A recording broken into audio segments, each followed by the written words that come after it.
Stop calculating. Stop scanning the image for the most aesthetically pleasing option or the one that flatters your intellect. Look at the screen. One of these horses is pulling you in, bypassing your prefrontal cortex entirely. This is not logic. This is an ambush. Your gut is reacting, generating a magnetic pull of familiarity, a sudden pang of longing, or a quiet, creeping fear. Lock that choice in your mind. Do not attempt to change it to seem more sophisticated. You did not just pick an animal. You selected a flawless blueprint of your own subconscious architecture. You just handed me the keys to the specific cage you have built for yourself. Most people suffer from the illusion of asymmetric insight. They arrogantly believe they know exactly who they are while remaining entirely blind to their own programming. They recite their job titles, their carefully curated social media biographies, and their manufactured political alignments. That is not you. That is your persona. In the theater of power, a persona is nothing more than a cheap public relations campaign designed by a weak sovereign to survive a world that constantly judges. Carl Jung, the architect of analytical psychology, understood this fatal flaw. He knew the conscious mind is a compulsive liar. It spins elaborate rationalizations to protect your fragile ego. It excuses, it pretends, it sanitizes. The unconscious, however, operates with a brutal machine-like honesty. It does not think. It reacts. And in the historical lexicon of human symbols, the horse is not a domesticated pet. It is the rawest, most violent symbol of libido, not merely sexual drive, but life energy itself. The horse is the animal engine that pulls the chariot of your existence. The rider holding the reins is your ego, the fragile construct that deludes itself into believing it has control. But if the horse gets spooked, if the engine stalls, if the beast decides to sprint toward the edge of a cliff, the rider is instantly rendered helpless. The horse you just chose reveals the exact operational state of your psychological engine. It exposes what drives you, what you are quietly starving for, and most dangerously, what you are desperately trying to hide. We are going to dissect your choice with the cold precision of an autopsy. This is not a horoscope meant to comfort you. This is a diagnosis. If you possess the stomach to face it, we will expose the secret debt you are carrying and the shadow you have been running from. To understand the mechanism of this diagnosis, you must understand the battlefield of the mind. Jung mapped the collective unconscious, a shared, silent library of ancient symbols and archetypes hardwired into the human animal.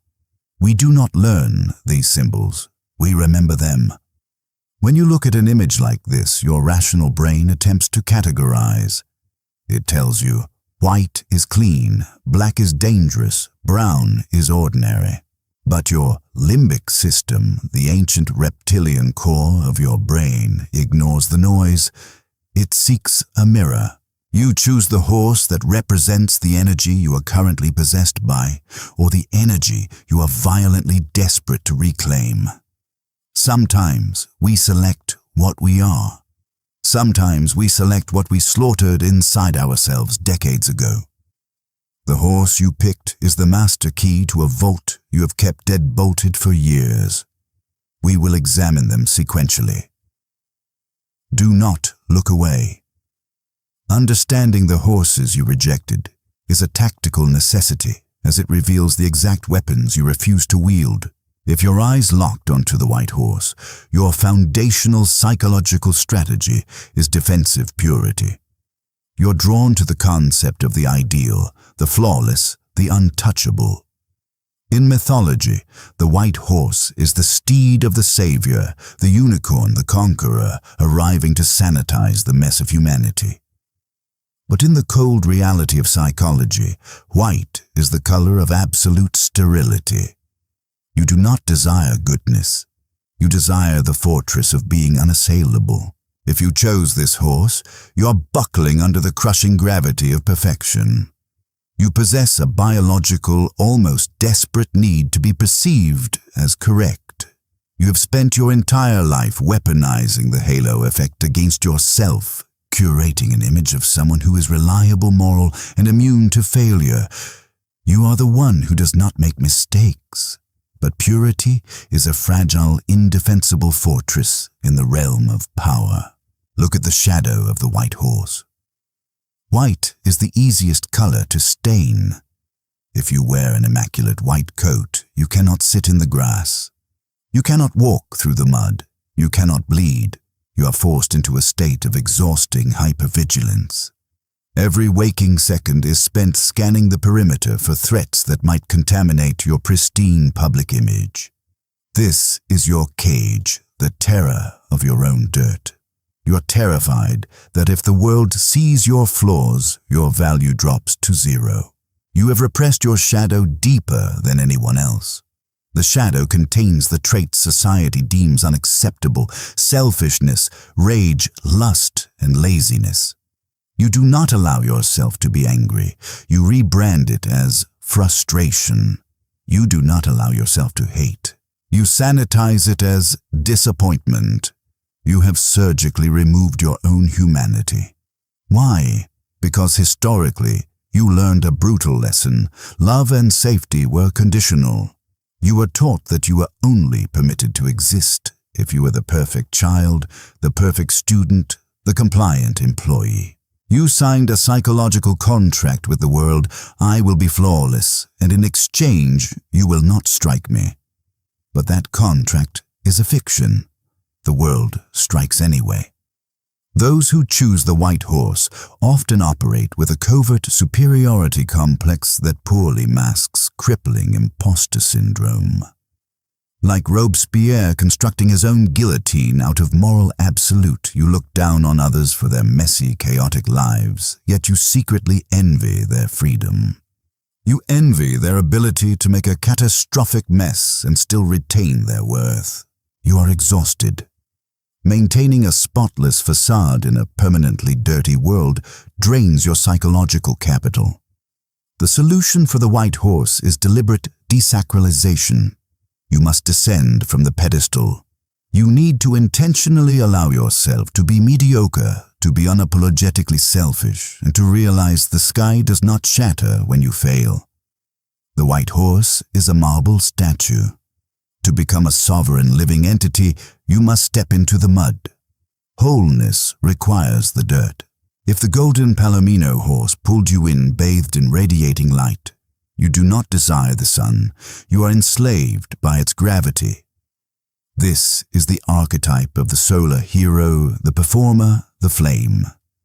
Your dominant psychological drive is validation, visibility, and impact. Even if you masquerade as an introvert, your core architecture craves significance. You demand to be the exception. You demand to be the chosen one.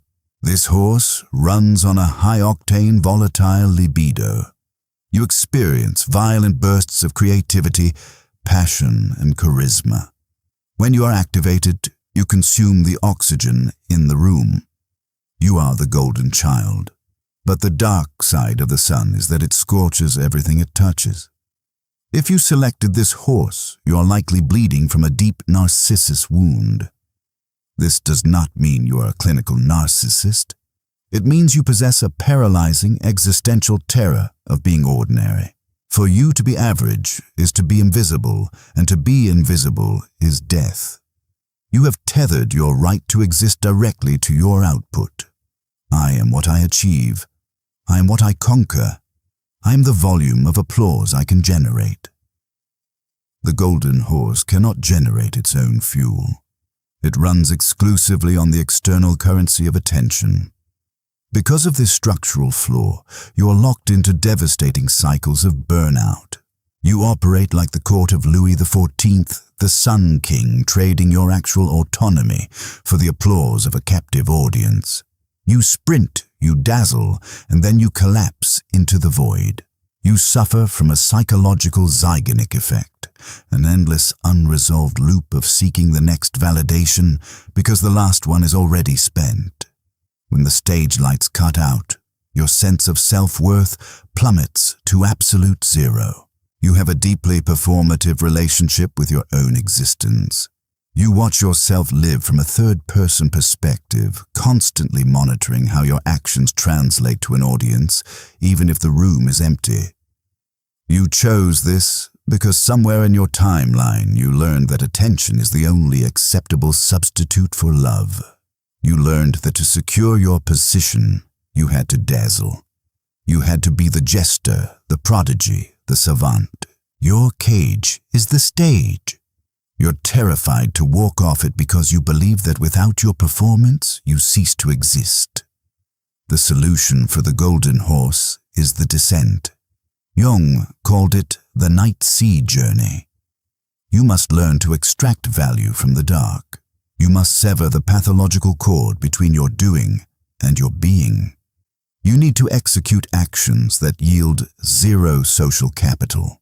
Engage in tasks where you are incompetent. Perform acts of silent leverage that no one will ever witness. The sun must inevitably set. If it refuses, it burns the empire to ash. Give yourself permission to be entirely unremarkable. In the silence of being boring, you will finally discover the sovereign rest you have been starving to experience. If you anchored yourself to the brown bay horse, your suffering is not a badge of honor. It is a covert manipulation tactic. This horse is not radiant, it is not pure, it is dense, muscular, and perfectly camouflaged with the dirt. You are the sentinel. While the white horse chases sterile perfection, and the golden horse chases fleeting glory, you chase the heavy gravity of utility. You are the backbone, the one who endures the unendurable. You construct your identity around resilience. You are deeply practical and violently loyal. But this choice is a psychological trap. It reveals a deep-seated psychology of martyrdom. If the white horse is trapped by perfection, and the golden horse by irrelevance, the brown horse is comfortably numb in the familiar cage of suffering. You chose the beast of burden because you have internalized a script that dictates existence must be an agonizing struggle. You do not trust joy unless it extracts a heavy toll in blood. You tell yourself, I am powerful because I can carry the pain. That is a lie. You're using your relentless utility as an alibi to avoid facing your own profound emotional emptiness. You play the Milgram experiment on yourself, acting as the authority figure commanding your own continuous shock therapy. You busy yourself with duty, with crushing workloads, with absorbing the chaotic fallout of others, specifically so you never have to sit in silence and ask what you actually desire. This is the Atlas complex. You operate under the delusion that if you drop the sky, your entire ecosystem, your family, your corporation, your relationships will instantly vaporize. You have made yourself structurally indispensable. In the dynamics of power, making yourself indispensable is a recognized strategy for job security. But when applied to personal relationships, it is a method of covert narcissistic control. You trap people by making them rely on you. Beneath the stoic facade, you are boiling with resentment. You watch the golden horses of the world extract maximum reward for minimum effort, and you judge them with quiet venom. You tell yourself they are shallow, but that moral judgment is merely envy dressed in a cheap suit. You envy their absolute permission to be light. You have forgotten how to play. You forgot that power can be exercised for the sheer joy of dominance, not just to pull a plow. The brown horse is the uniform of the parentified child. You are forced to be the anchor while the adults around you drowned in chaos. You learned that safety is found in absolute predictability and in never requiring rescue. The solution for the brown horse is to drop the plow. You must surrender your utility. Realize that your market value as a human is not calculated by how much abuse you can absorb. Your path to power requires the tactical deployment of vulnerability. You build walls of stoic silence, refusing to be a burden, but in doing so, you deny your allies the ability to invest in you. Let the structure crack. Let someone else carry the unbearable weight for a fraction of a day. The empire will not fall, but you might finally learn to breathe. If the black horse commanded your attention, you have confused staring into the abyss with conquering it. Step forward. You have bypassed the neurotic need for purity, the desperate hunger for applause, and the heavy chains of utility. You have selected the void. In alchemical and Jungian frameworks, black is the nigredo, the stage of putrefaction, the dark night, the uncompromising unknown. If this horse pulled you, you are currently executing a phase of violent transformation or systemic rebellion. You are disgusted by the polite, sterilized lies of the social matrix. You are drawn to the dark because your instincts tell you that structural truth only exists in the shadows. You are the cycle breaker. You are the architect who looks at a flawed lineage and decrees, "The rot stops here." You possess a lethal degree of introspection. You do not flinch at tragedy, taboo, or ruin. You are the designated crisis manager because panic does not register in your nervous system. But the black horse carries the highest casualty rate. Your cage is absolute, freezing isolation. You're executing the Stanford prison experiment on your own psyche, acting as both the ruthless warden and the tortured prisoner. You run the fatal risk of falling in love with your own trauma. You can become so deeply entrenched in the identity of the dark empath, the misunderstood outcast, that you actively reject advantageous alliances. You reject connection under the arrogant assumption that no one possesses the intellectual depth to comprehend you. This is spiritual pride. I hold the painful truth, and they are merely sleeping cattle. This mindset is an impenetrable shield against rejection, but it guarantees you rule over an empty kingdom. A sovereign cannot govern from the void. The black horse is raw, untamed power. The animalistic drive civilization attempts to legislate out of existence, dominance, rage, raw ambition. You feel these frequencies intensely, but without a structured conduit, they curdle into cynical depression. Depression in this context is simply rage that lacks a tactical target. You chose the void because you want to break the system, but rebellion for the sake of rebellion is entirely predictable, and what is predictable is easily controlled. The solution for the black horse is ruthless integration. You must weaponize the darkness, bringing it into the operational light without neutralizing its lethality. Jung stated that enlightenment is not imagining figures of light, but making the darkness conscious. You already possess the dark awareness. Now you require the infrastructure. Being profound does not mandate being entirely alone.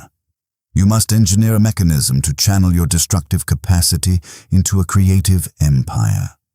Stop merely staring into the abyss. Pour concrete over it and build your fortress. Now execute a maneuver that will cause psychological friction.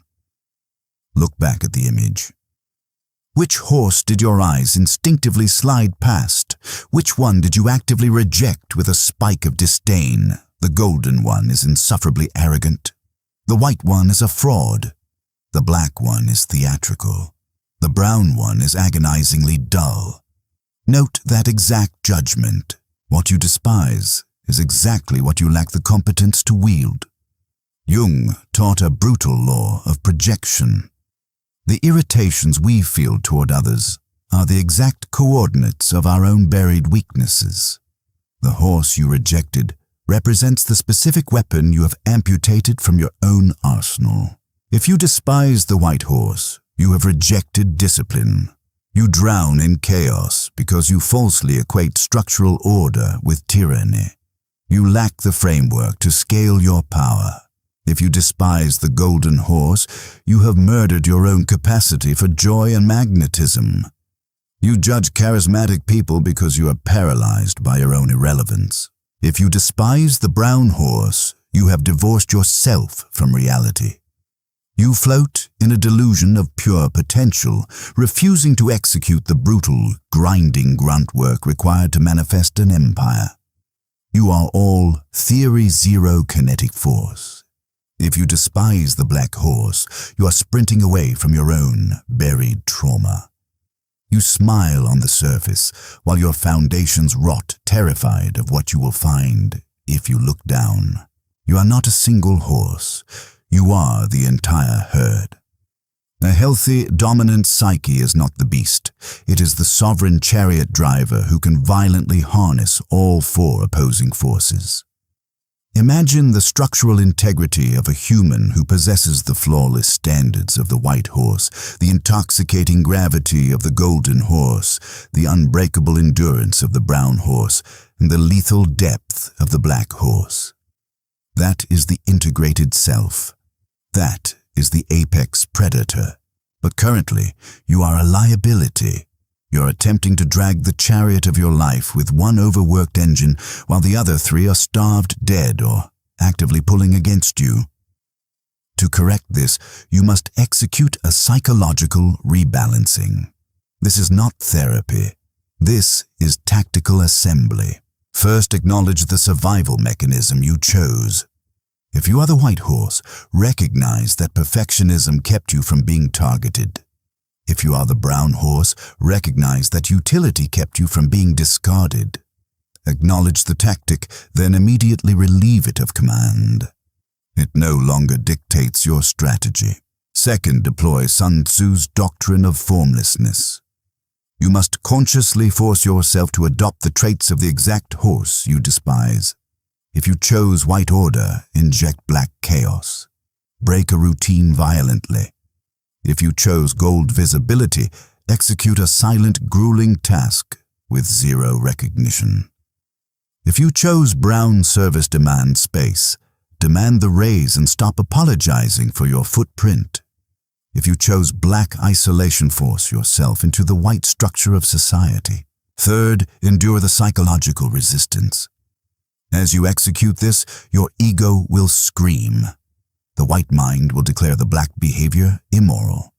The brown mind will declare the gold behavior narcissistic. Let the system scream. That friction is the sound of your old, predictable identity dying. Growth is a hostile takeover of your former self. To become the sovereign you are meant to be, you must commit absolute treason against who you were. Let us pull back and view the entire board. Why deconstruct this? Because the modern algorithmic panopticon is designed to keep the masses categorized, singular, and endlessly predictable. The system demands you remain possessed by your single archetype. We watch the politician possessed by the golden horse, hollowed out by their addiction to applause. We see the ideological zealot possessed by the white horse executing the impure with absolute moral certainty. We see the broken corporate worker possessed by the brown horse crushed under the weight of a system that extracts their life force. We see the predictable anarchist possessed by the black horse neutralizing their own potential in a prison of isolation. Possession is when the archetype uses you as an instrument. Sovereignty is when you wield the archetype as a weapon. The ultimate objective of dark psychology, the purpose of this exact channel, and the absolute mandate of your life is to become the rider. The rider observes the assets. The rider knows which engine requires fuel which is damaged and which is primed for war. When you enter a boardroom, you deploy the white horse for unassailable authority. When you manipulate a negotiation, you deploy the golden horse for blinding charisma. When the system collapses around you, you lock into the brown horse for unbreakable endurance. And when an enemy crosses your perimeter, you unchain the black horse to remind them of the cost. You must become fluid. If you are locked into a single mode, your behavior can be mapped. If you can be mapped, you can be anticipated. And if you can be anticipated, you are already owned. The world will try to force you into a neat, easily consumable box. The quiet one, the reliable one, the volatile one. Reject the categorization. Become the paradox. Be the architect who is relentlessly disciplined, yet entirely unpredictable. Be the entity that is deeply generous, but highly dangerous. This is the architecture of absolute anti-fragility. When you integrate the entire herd, you leave no exposed flanks. If they attack your white reputation, you destroy them with your black depth. If they target your black isolation, you overwhelm them with your gold alliances. You possess a countermeasure for every angle of attack. Look at the single piece of the mirror you chose. It is sharp. It reflects a fraction of the truth. But you have spent decades polishing a broken shard, deluding yourself into believing it was the entire sky. It is time to retrieve the amputated pieces. It will slice your hands to the bone. It will demand you face the exact weaknesses you have spent a lifetime burying. But the alternative is to remain a predictable consumer operating at a fraction of your lethal capacity, dying as a caricature of what you could have commanded. Do not let the machine ride you. Grip the reins. The real campaign begins now. If this autopsy pierced the defensive armor you wear in public, understand that this is merely the shallow end of the matrix. I can point to the structural flaws, but I cannot force you to rebuild them. There are mechanics of shadow integration, defensive manipulation, and psychological reprogramming that are far too volatile for the public algorithmic feed. The public system does not want you integrated. It requires you to be weak, predictable, and dependent. The advanced tactical doctrines exist strictly behind the join button. If you're here simply to consume another video and feel a fleeting sense of insight, subscribe and remain in the herd. But if you are prepared to violently dismantle the cage you were born into and weaponize the suppressed knowledge they hide from you, click join. Step into the architect tier. The masses are perfectly content being the horse. The architects demand the throne. Make your move.